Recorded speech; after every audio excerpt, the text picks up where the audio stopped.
to the debate, but given the way in which this debate has gone forward, I just wanted to make a couple of comments, and I do so as having been the founding executive director of the Immigration and Refugee Board and the first deputy minister of Citizenship and Immigration.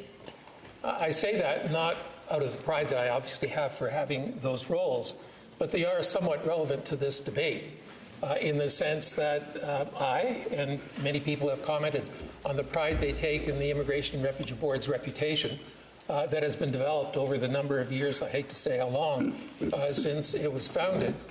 But it always took advantage of the changing nature of refugee protection in expanding and in defining the issues over the years that changed refugee law. And Canada has been viewed as a jurisdiction at the cutting edge of refugee protection, and indeed, before the Immigration and Refugee Board was created, the UNHCR gave Canada the Hansen Medal, the only time a country received the Hansen Medal for its refugee protection. So I come at this debate as somebody who is grounded, I believe, in the notion of the protection Canada can give. After all, it gave my parents protection as well. As Deputy Minister of Immigration, I've gone through a number of legislative processes, none of which were particularly pleasant in various parliaments. And the issues I see being addressed today is what gave me the shakes and a sense that I should rise and speak a bit. Because I think we're getting into a series of amendments, and Senator Wu, I've looked at all of yours, where we're, as a legislative body, not prepared to trust the officials whose organizations we now take pride in, the IRB or Citizenship and Immigration, to interpret the law in the regulations that are yet to be forthcoming, or in utilizing aspects of the toolkit that they have to deal with compelling cases of protection that might, on the face of the amendments of the bill before us, otherwise be precluded. And I'm not prepared to accept that. I think that there is goodwill in the system at the officials level and indeed at the oversight of ministerial level. But what we're risking doing in Parliament is what I call whataboutism. In other words, what about this case? What about that case? What about here? What about there? And we're forgetting to look at the framework. And it's the framework that the government has proposed some amendments on.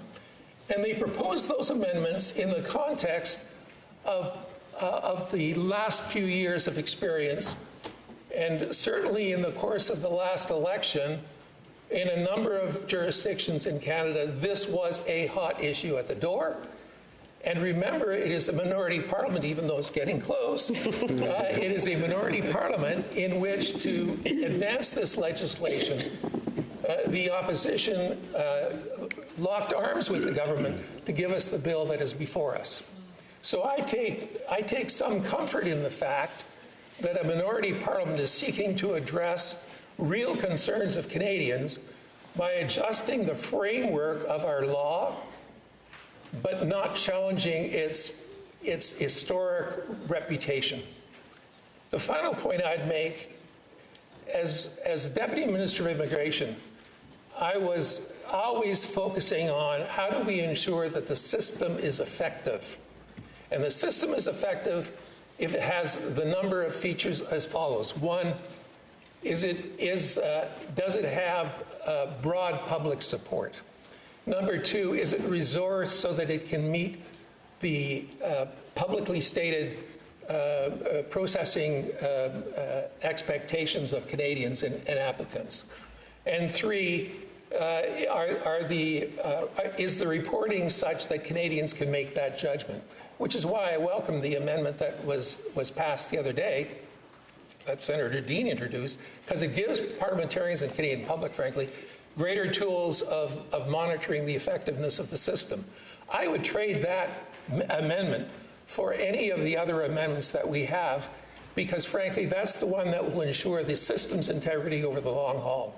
So colleagues, I would encourage you to resist the whataboutism and to focus on the structure of the Act and reflect on the reputation that Canada has enjoyed and the fragility of the institutions that we are seeking to protect.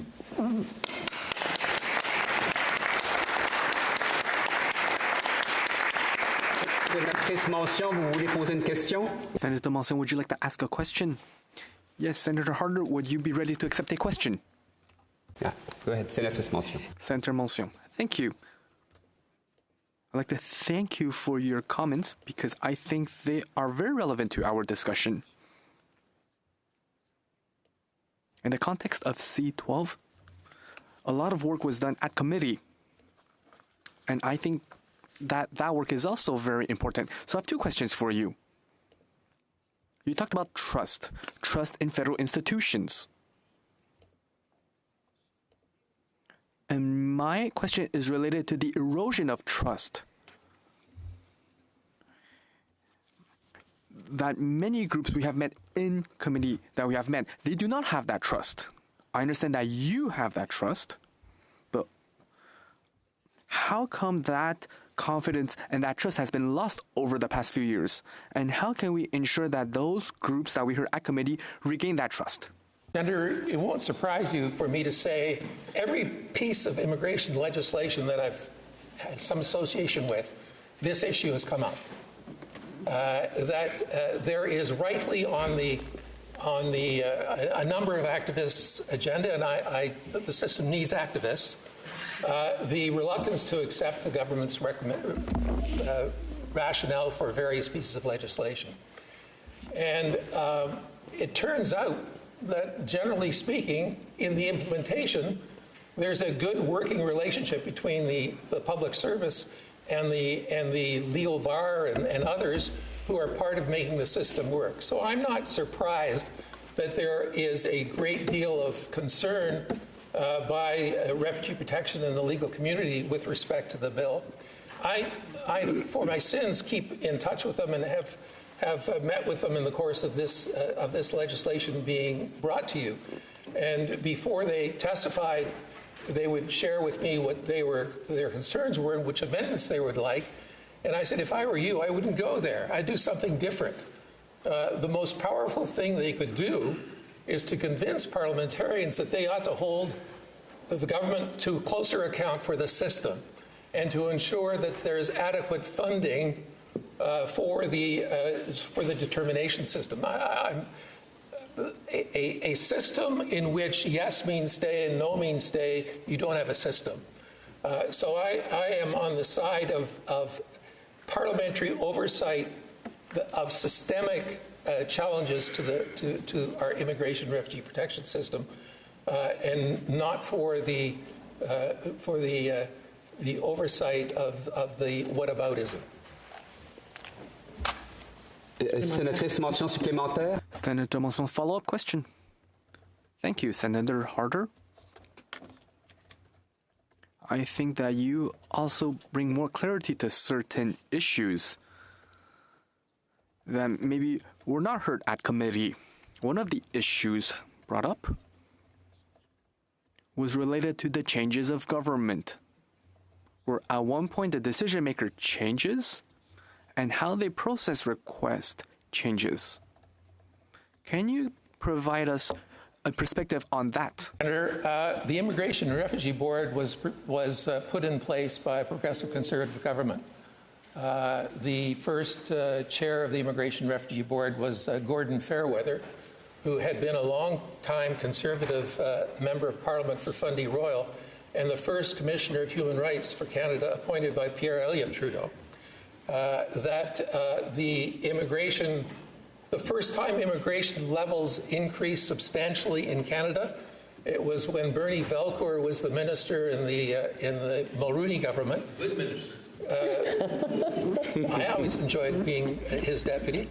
I mention this just because we should not associate the integrity of the refugee and determination system with one party.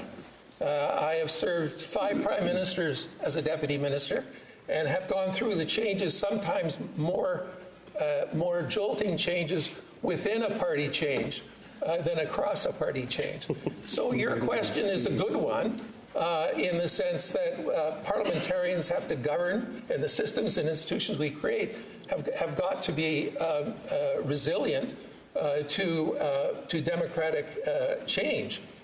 I would point out that this bill before us has the support of the opposition in the other chamber, and that should tell us something as well. So I'm not quite as cynical as some here about the quality of Canadian democracy. Senator McFedrin, you have a question? I do. Would Senator Harder take my question? Of course. Thank you. Senator Harder, I have no doubt, being such a learned man, that you're familiar with the book, The Origins of Totalitarianism by Hannah Arendt. Am I correct? You are indeed. Thank you.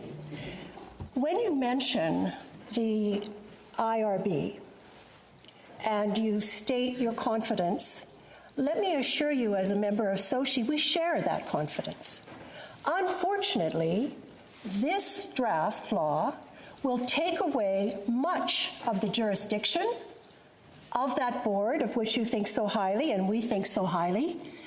And there are all kinds of people who now would have access to that very excellent and fair process who will be shunted over to this PRRA with officials within the bureaucracy who do not have the training, who do not have the independence, and the result of this will be a denial of basic human rights that Canada has prided itself on, in protecting refugees, in respecting international law on refugees.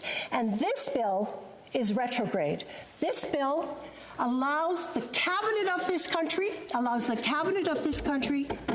to do what we did to the Jews on the ship St. Louis, to do what was done to Japanese Canadian citizens. That brings me back to my question using Hannah Arendt. One of the signs that she wrote about the rise of totalitarianism, what to look for, was the removal of citizenship from certain identified groups. This bill allows massive cancellation of permanent residents, people that have lived here, people that own homes, people that work, people that pay taxes, people that have children that need to go to school. And this allows the cabinet of this country. So may I ask whether you factored that in to your great trust in the framework that is laid out in this bill? Senator Harder. In a word, yes.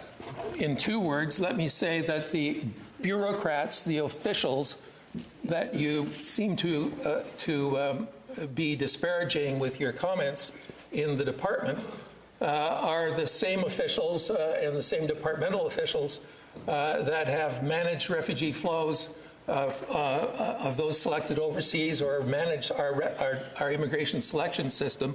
So yeah, I have confidence in them. They will do the work that legislation authorizes them to do, and they'll do it in an impressive fashion.